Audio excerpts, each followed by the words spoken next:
Avaliação escolar. Professora Lilian. Boa noite, queridos alunos do 7º semestre. Hoje nós começaremos a nossa aula com essa videoaula sobre a unidade que nós vamos estudar, tá bom? Espero que estejam todos bem, de saúde e que vocês consigam aproveitar ao máximo essa aula e as explicações. Logo mais nos encontraremos na videoconferência que está programada para começar às 20 horas. Vamos lá? Vamos estudar? Bom, a unidade de hoje é a unidade 12 e ela vai tratar dos fundamentos legais da questão da avaliação escolar no Brasil. A avaliação na educação da LDB 9394/1996, como ela se encontra lá, nos referenciais curriculares nacionais para a educação infantil, nos parâmetros curriculares na Base Nacional Comum Curricular. Porém, nós vamos dividir essa unidade 12 em duas aulas. A de hoje trataremos apenas dos fundamentos legais que estão na Constituição e na LDB e avançaremos um pouquinho para a educação infantil, vendo a avaliação dos referenciais curriculares nacionais para a educação infantil. Na próxima aula, trabalharemos os parâmetros curriculares nacionais de ensino fundamental e ensino médio, a Base Nacional Comum Curricular e a avaliação, que é o que nós temos hoje começando a ser colocado em prática, e também trabalharemos um pouco na próxima aula o como fica a avaliação a partir de agora, desses novos tempos que estamos vivendo. Bom, o primeiro fundamento legal que nós temos em relação à avaliação no Brasil, ela se encontra na Constituição Federal, cujo artigo 206 vai definir que o ensino será ministrado com base nos princípios de 1 a 7. Então, a Lei número 9.394/96, de 20 de dezembro, ela foi publicada pelo Ministério da Educação e ela é conhecida por todos nós como a LDB, que é a Lei de Diretrizes e Base. Essa lei, ela expressa a política e o planejamento educacional para o país, ok? Essas diretrizes, elas são fundamentadas em relação à Constituição Federal, então elas também têm um fundamento legal. E na Constituição Federal, nós vamos encontrar alguns princípios que a LDB deve respeitar, inclusive em relação à questão da avaliação. Este artigo é o 206 e ele vai definir como é que o ensino vai ser ministrado com base nos seguintes princípios. Então, nós vamos ter o princípio da igualdade de condições e acesso e permanência na escola, tá? Então, este princípio, ele vai dizer o seguinte, né? Que todas as pessoas têm igualdade de condições para que acessem as escolas, mas também permaneçam nas mesmas. O princípio 2 é o princípio de liberdade de aprender, de ensinar, pesquisar e divulgar o pensamento, a arte e o saber. O terceiro é o pluralismo de ideias e de concepções pedagógicas. Este princípio pretende a coexistência de instituições de ensino públicas e privadas. Então, tanto vale para o ensino público quanto vale para o ensino privado. O princípio 4, ele se baseia na gratuidade do ensino público em estabelecimentos oficiais. Então, ele garante essa gratuidade. O princípio 5 é a valorização dos profissionais de ensino garantidos na forma da lei, planos de carreira para o magistério público com peso salarial profissional e também ingresso exclusivamente por concurso público de provas e títulos. Então, isso já está previsto na Constituição Federal. O sexto princípio é o princípio da gestão democrática no ensino público na forma da lei. Então, vejam bem que aqui a Constituição fala da gestão democrática no ensino público, porque o ensino público é o que ela regulamenta, que ela regimenta. O ensino privado é instituição particular, então é conduzida pelas leis cíveis cabíveis. E o princípio sétimo é o de garantia de padrão de qualidade. Vejam aí. Bem, o último princípio é o que pede a garantia do padrão de qualidade. Dessa forma, a nossa LDB, ela vai ser fundamentada nesses princípios e ela vai abordar a questão da garantia de qualidade justamente por pedido para ela que seja feito isso lá na Constituição. Aí, o objetivo real, então, da LDB é organizar, estruturar os princípios enunciados no texto da Constituição para a sua aplicação em situações reais, né, que envolvam várias questões, como, por exemplo, o funcionamento das redes escolares.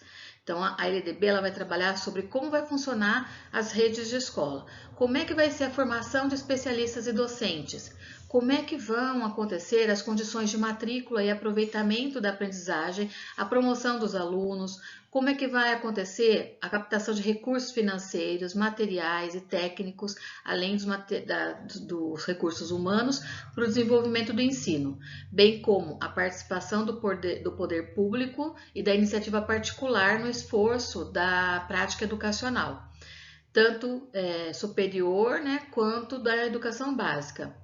A questão da administração superior dos sistemas de ensino, ou seja, o que não depende propriamente da escola e nem da prefeitura, mas que depende do poder público estadual e federal. E também vai tratar das peculiaridades que caracterizam a ação didática nas diversas regiões do país, ok?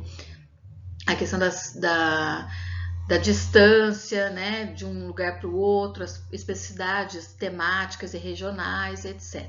Mas vai tentar organizar de uma forma que garanta os princípios mínimos de qualidade para que esses processos aconteçam.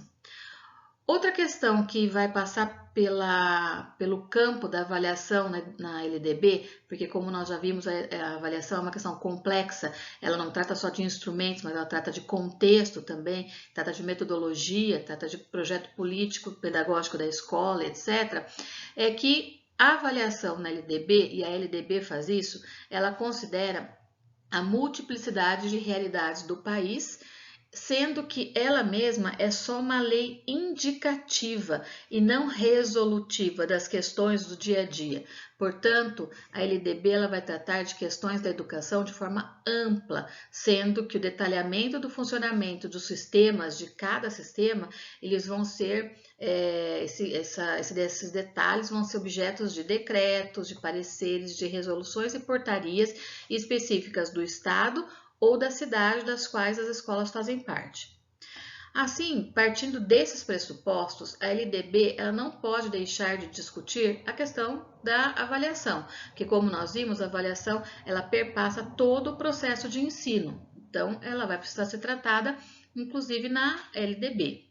Então, no seu artigo 13 da LDB, agora falando, nós temos que a avaliação, né, vai ser uma das incumbências dos docentes. Então, o artigo 13, ele diz o seguinte, que os docentes, né, precisam estar atentos a participar da elaboração da proposta pedagógica do seu estabelecimento de ensino, da sua escola, elaborar e cumprir planos de trabalho segundo a proposta pedagógica do estabelecimento de ensino no qual ele trabalha. Ele precisa zelar pela aprendizagem dos alunos, né? Essa questão passa diretamente na avaliação. Precisa estabelecer estratégias de recuperação para os alunos de menor rendimento, ministrar os dias letivos e horas-aulas atividades estabelecidos, além de participar integralmente dos períodos dedicados ao planejamento, à avaliação e ao desenvolvimento do profissional. Além de, por último, colaborar com as atividades de articulação da escola com as famílias e a comunidade. Então vejam aqui que nós temos um fato muito importante, que é a questão de o professor estar previsto na LDB o estabelecimento de uma formação, de um tempo para o professor estudar, pensar e planejar a própria avaliação dentro do processo ensino-aprendizagem. Bom, frente a isso, a lei LDB, né, ela vem possibilitar novos olhares sobre os princípios de avaliar como parte do processo de ensino-aprendizagem, o que é confirmado principalmente no seu artigo 24, quando vai falar da verificação do rendimento escolar. E diz lá que esse rendimento escolar, essa verificação deverá observar alguns critérios. Aqui nós vamos destacar o critério A, que eles chamam lá na lei, que ele vai falar sobre o quê? Sobre a avaliação contínua e cumulativa do desempenho do aluno, com prevalência dos aspectos qualitativos sobre os quantitativos e também dos resultados ao longo do período sobre os eventuais provas finais. Então, você tem aqui que a lei ela fala que deve prevalecer o aspecto qualitativo sobre quantitativo e deve prevalecer o acompanhamento dos alunos durante o período de estudo e não só sobre as provas finais, as eventuais provas finais que eles chamam. Bom, nesse primeiro critério, podemos dizer que a avaliação contínua e cumulativa não tem como objetivo classificar ou selecionar, tá certo? Por quê? Porque ela se fundamenta nos processos de aprendizagem, tá bem claro isso, em seus aspectos cognitivos, afetivos e relacionais. Também ela se fundamenta em aprendizagens significativas e funcionais, que se aplicam em diversos contextos e atualizam o quanto for preciso para que se continue a aprender. Isso está esclarecido nos demais artigos da LDB, onde nós podemos ler sobre o processo de ensino-aprendizagem, sobre a formação do professor, o planejamento e a preocupação que ele deve ter com os processos contínuos de aprendizagem dos alunos, e não só com os momentos pontuais de avaliação e de recuperação, etc. Inclusive, inclui nesse campo a questão da recuperação contínua, né? Que é algo que deve acompanhar todo o ano letivo e não acontecer como antigamente acontecia só no final do ano, tá? Então, há aqui uma mudança de ideia sobre a questão do processo de ensino-aprendizagem e sobre a questão da avaliação neste processo de ensino-aprendizagem. Então, a avaliação ela é entendida como parte do processo de ensino-aprendizagem. Okay? Bom, porém, hoje nós observamos, né, que essa questão na LDB, isso nós já vimos nas outras aulas, né, o que ela propõe é totalmente distorcido no que a gente vê na prática pedagógica do professor. Por quê? Porque o professor ele vem utilizando a avaliação como um instrumento avaliativo e quantitativo. Então, por exemplo, né, a gente pode imaginar aqui, né, não essa ilustração tem um menininho quebrando a cabeça, mas a gente pode pensar aqui. Se um professor que realiza um teste valendo 8, né, uma prova no valor de 10 e uma atividade qualitativa de valor 2, totalizando 20 pontos, o que vão ser esses 2, né, dividindo por 2 dá 10? Dessa forma, o aluno ele não é avaliado qualitativamente, sim quantitativamente, impossibilitando, né, do professor ter uma boa nota, perceber a evolução do aluno, né, porque no que tange o processo, se ele começou com 10, depois foi para 8, depois foi para 2, né? Se você está acompanhando o processo, você percebe que o aluno ele está com dificuldade, porque ele está decaindo na apresentação da sua aprendizagem, do seu conteúdo de aprendizagem, né? Ele está decaindo ao invés de subir. Se fosse ao contrário, ele começasse com 2, subisse para 10, depois para 8, o que acontece? Aliás, subisse para 8, depois para 10, esse aluno está crescendo de aprendizagem, não num processo ao contrário. Então, o que acontece? A gente não tem uma avaliação qualitativa de fato acontecendo na realidade, né? Porque a forma desse professor elaborar e manipular, né, ou manusear esses instrumentos de avaliação não mostram de fato se o aluno está tendo qualitativamente um bom rendimento, se ele está de fato aprendendo e absorvendo esses conceitos. Apenas faz uma média do conhecimento que ele teve durante o ano, não apontando se ele está num processo ascendente de conhecimento ou se ele está com dificuldade no processo descendente, ok? Então, essa é uma triste realidade que a nossa escola vive, que é a distorção da lei na prática. Bom, então entendendo um pouco isso, né? O que a gente pode pensar, né, sobre essas questões, né? Que quando a gente faz essa média aritmética, né, essa questão da quantidade que nós vimos lá, né? A média, ela é realizada a partir de quantidade e não de qualidade, né? Então, ela não garante que o mínimo de conhecimento esteja compreendido pelo aluno. Não é isso que acontece, né?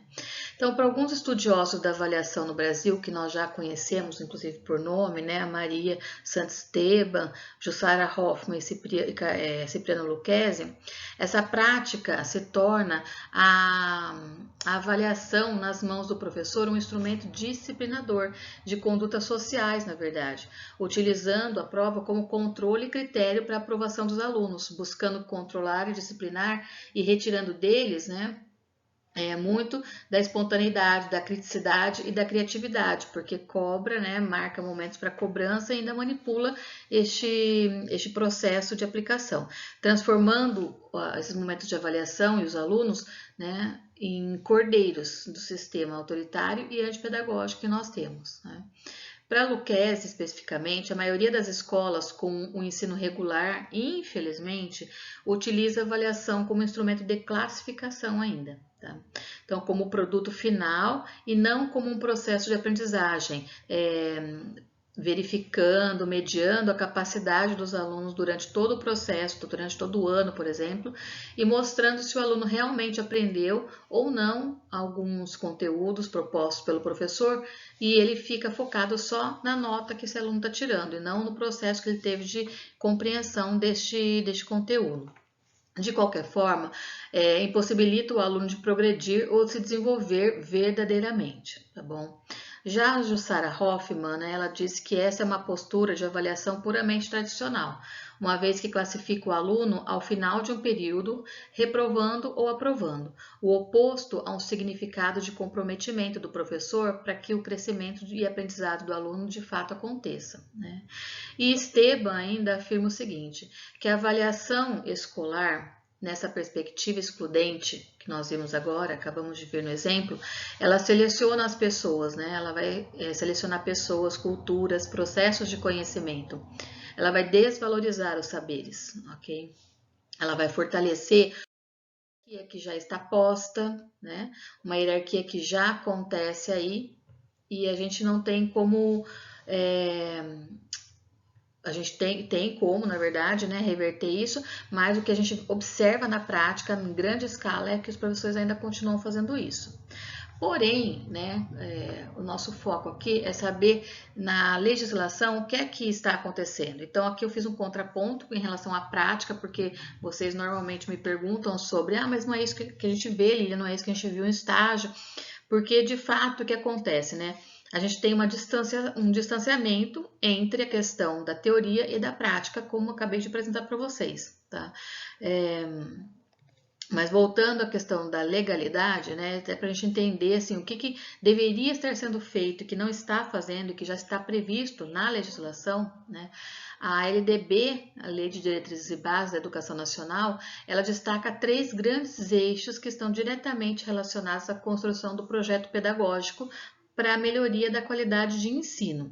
Dentre esses eixos, né, nós podemos destacar 3 eixos. O eixo da flexibilidade, que ele vai se vincular à autonomia do aluno, da escola, possibilitando que a mesma, né, que essa escola se organize e organize o trabalho pedagógico de forma própria. O eixo da avaliação, que reforça um aspecto importante a ser observado nos diversos níveis de ensino, que é o quê? Né? O acompanhamento do desenvolvimento desses alunos, desde a educação infantil até o ensino médio. E aqui nós temos o artigo 9º, inciso 6º, sendo bem explícito em relação ao acompanhamento do desenvolvimento dos alunos durante o processo de ensino-aprendizagem. Tá? E por fim, nós temos o eixo da liberdade, que se expressa no âmbito do pluralismo de ideias e de concepções pedagógicas, né? Esse é o artigo 3º da LDB. Então, a gente tem um eixo extremamente importante que diz que a gente precisa ter, tanto na escola quanto nas salas de aula, o respeito ao pluralismo de ideias e as concepções diferenciadas pedagogicamente falando.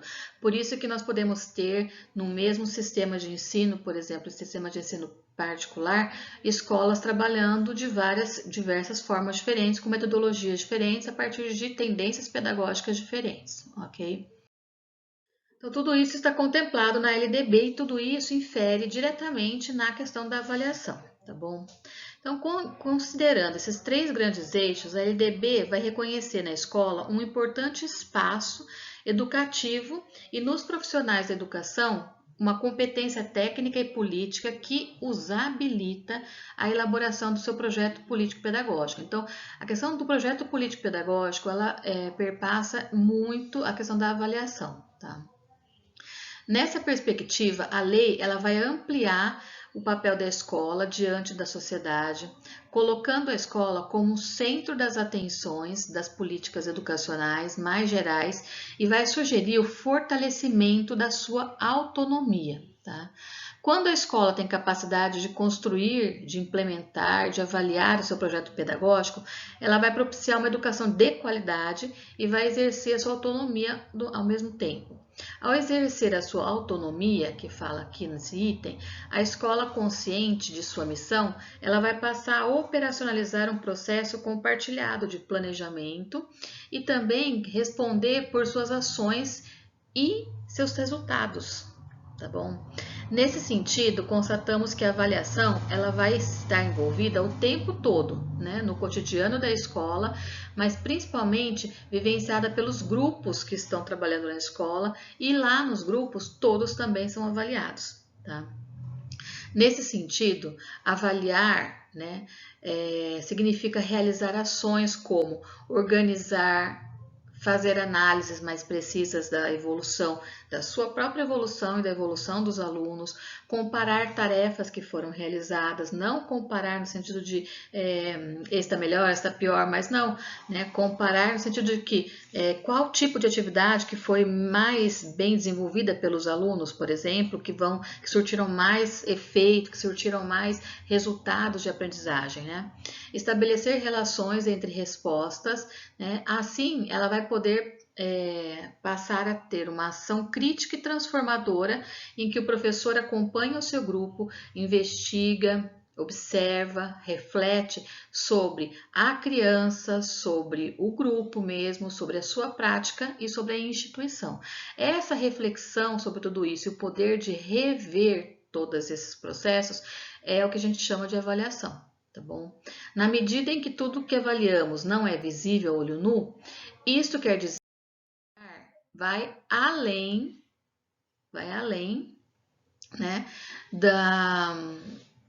do que só o que a gente faz lá no dia a dia da escola. Então, o avaliar, ele não é só dentro da sala de aula, né? Não é só esse processo de aprendizagem que o aluno tem em relação ao conteúdo proposto pelo professor, mas a avaliação ela é muito mais abrangente e ela é um processo que acontece na escola. Até por isso que o nome dessa disciplina é avaliação escolar, né? Porque a avaliação não pode ser tratada só no âmbito de sala de aula, tá? Bom, enfim, essa é a fundamentação legal que nós encontramos na Constituição, né, que ampara legalmente o direito de aprendizagem, a qualidade do indivíduo aprender, bem como o acesso à escola, à educação e outros princípios, que traduzidos pela LDB apresenta para a gente uma avaliação contínua de processo e não uma avaliação pontual que mede resultados apenas, ok? Então, esse é o teor que nós temos nos dois principais documentos. Depois, nós temos, né, agora, nas práticas escolares ainda acontecendo, mas sendo substituídos pela BNCC, que nós vamos ver na próxima aula, nós ainda temos a questão do referencial curricular da educação infantil, que é o documento que até hoje orienta as práticas pedagógicas e a avaliação. O quesito avaliação também está contemplado neste documento, né? E ele se baseia na LDB, nas diretrizes e bases da educação nacional. E neste documento nós encontramos na página 58, um item que trata exclusivamente da avaliação na educação infantil. Ele vai chamar de observação, registro e avaliação formativa. E aqui nós temos um indicativo já do que vai falar esse item, né? Que tipo de avaliação que ele está trazendo para a gente, né? Então, a observação e o registro, eles se constituem de forma geral neste documento nos principais instrumentos que o professor vai dispor para apoiar a sua prática pedagógica, tá? Então, avaliação, observação e registro. Por meio da observação e do registro, o professor pode registrar contextualmente os processos de aprendizagem das crianças. Ele pode verificar a qualidade das interações que são estabelecidas com outras crianças ou entre elas, né? Com os funcionários, com o próprio professor. Pode acompanhar os processos de desenvolvimento, obtendo informações sobre a experiência das crianças que elas já tiveram, que elas têm, né? Estão tendo na instituição. E essa observação, elas vão ser registradas. Com o registro dessas observações, né, ou de tópicos dessas observações, a gente tem o fornecimento aos professores de uma visão integral das crianças, ao mesmo tempo que revelam as particularidades de cada uma. Por isso que é importante trabalhar nesse tripé na educação infantil, a observação, o registro e a avaliação formativa. Já estudaram, né? Neste documento, o professor pode acompanhar o processo de desenvolvimento através de várias maneiras, pelas quais a observação ela também pode ser registrada pelos professores. Por exemplo, a escrita é sem dúvida mais comum e acessível, né?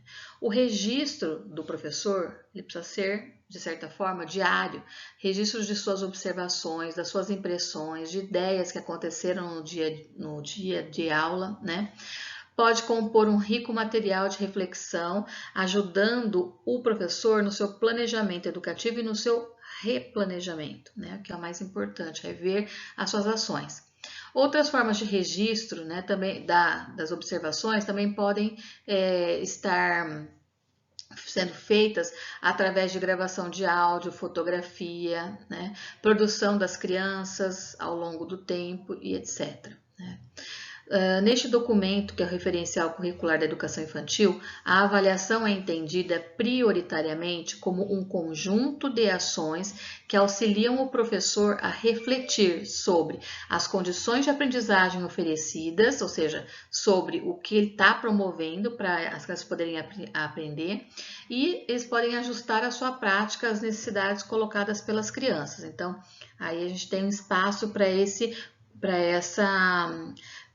esse relacionamento entre o que o professor propõe e o que a criança tem necessidade, tem interesse de saber. É um elemento indissociável, a avaliação ela é indissociável do processo educativo, tá bom? Porque ela vai possibilitar para o professor definir critérios para planejar as atividades e criar situações que gerem avanços na aprendizagem das crianças.